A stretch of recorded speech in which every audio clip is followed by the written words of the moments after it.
अस्सलाम वालेकुम viewers, this is Raees Ahmad and you are watching podcast with rice.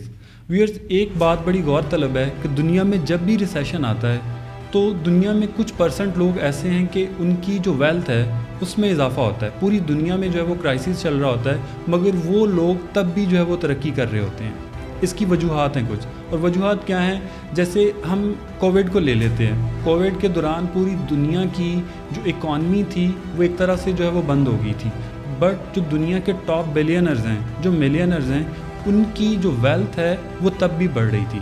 उसकी वजह क्या है?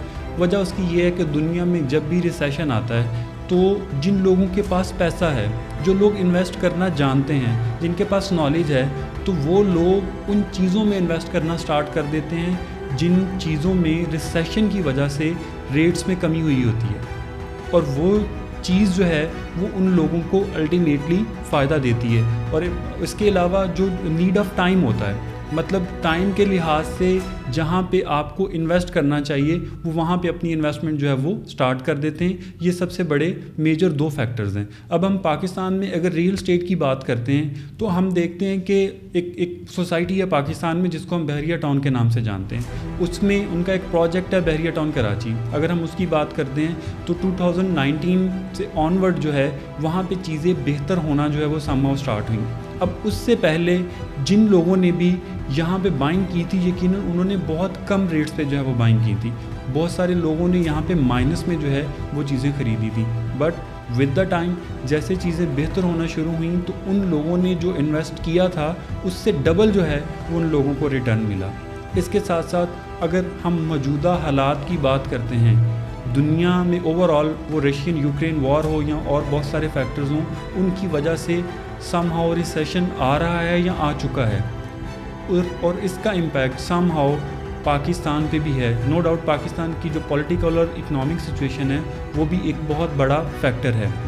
अब अगर मैं आज के दिन की बात करता हूँ और आप एक रियल स्टेट इन्वेस्टर हैं तो ये अगले चंद मिनट जो है वो यकीनन आपके लिए हैं। एक छोटी सी मिसाल है कि आज से पहले वो चीज़ जो 10 मिलियन में थी, recession, economic situation, political situation की वजह से वही चीज़ आज आपको 7 और 8 मिलियन में जो है वो मिल रही है। मींस दैट कि वो चीज़ 1 to 2 मिलियन जो है वो कम हुई है। अब जो स्मार्ट इन्वेस्टर है, जो ट्रेंड्स को समझता है, जो ग्राफ को समझता है, वो आज खामोशी से बाइंग कर रहा है पाकिस्तान के अंदर, क्योंकि उसको पता है कि हमेशा ये डाउन वाला ग्राफ जो है वो स्टैटिक नहीं रह सकता। 2023 में भी चांसेस हैं डाउन रहे, मगर 2024 में यकीनन चीज़ें बेहतर होने के चांसेस हैं। तो जो लोग आज लो बजट, जो ग्राफ डाउन है, इसमें जो है वो बाइंग करेंगे, यकीनन वही लोग कल को जो है वो फ़ायदा उठाएंगे। इसी तरह वो लोग जो वेट कर रहे हैं कि पता नहीं क्या हो जाएगा, जिनको मार्केट की वो वाला आप कह लें कि हाउ नो नहीं है, यकीनन वो तब बाइंग की तरफ जाएंगे जब मार्केट पीक पे होगी, रेट्स वो जो 2 to 3 मिलियन का डिफरेंस है वो दोबारा रिकवर हो चुका होगा, और वो बड़े रेटों में, महंगे रेटों में चीज़ें उठाएंगे, और यकीनन उनकी जो होल्डिंग है उसमें भी प्रॉब्लम होगा और उसकी रीसेलिंग में भी जो है वो प्रॉब्लम होगा। तो ओवरऑल अगर आप एक इन्वेस्टर हैं, आपका इन्वेस्टमेंट का प्लान है, तो रियल एस्टेट पाकिस्तान में इस टाइम एक बेस्ट अपॉर्चुनिटी है इन्वेस्टमेंट के लिए। अगले पॉडकास्ट में एक नई वीडियो के साथ, एक नए टॉपिक के साथ इंशाल्लाह दोबारा हाज़िर होंगे। टिल देन, अल्लाह हाफ़िज़।